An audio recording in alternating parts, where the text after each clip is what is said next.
أعوذ بالله من الشيطان الرجيم بسم الله الرحمن الرحيم وصلى الله على سيدنا محمد وعلى آله وصحبه وسلم تسليما. السلام عليكم ورحمة الله وبركاته. yéen waa Sénégal ñoo ngi leen di nuyu ku ci nekk ci sa tur ak ci sa sant di wax asalaamualeykum wa rahmatullahi wa barakaatuhu. yéen waa àdduna ak yéen waa umma islamique bi di leen wax bismillahi rahmaani rahim. dal leen ak jàmm ci seen émission xaqul mubin. lii di émission bi nga xamante ne dañ ciy firib alquran ci langue bii di wolof nekk xam-xam bi nga xamante ne dafa bàyyeekoo fa suñu borom subhanahu wa taala ñeel waa àdduna ñeel waa umma islamique bi particulièrement waa Sénégal. di leen wax dal leen ak jàmm comme niñ ko daan faral di waxee rek di ñaan yàlla dugg ci bismillahi rahmaani rahim génn ci ak alhamdulillahi rabbil alamin. tey nekk seen fukkeel ak benn émission ñu fas yéene leen présenté tey saar bii di Kalkawtar. bismillahi rahmaani rahim.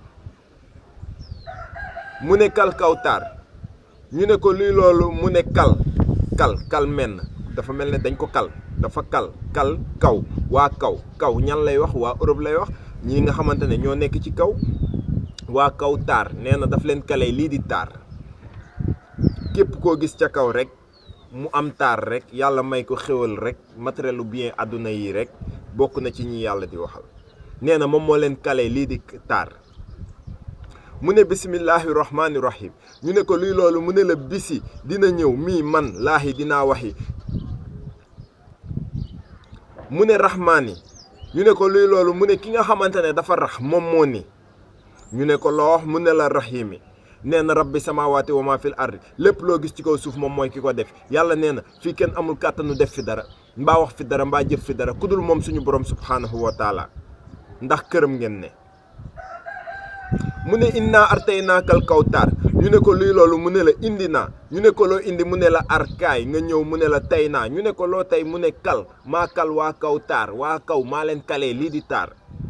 ñu ne ko lu tax mu ne fasalli li rabbika wan xar mu ne parce que dama leen tilimal ci ruu man seen borom duñ ma xam duñ ma gis te duñ ma dégg ba pare ma wan leen xar.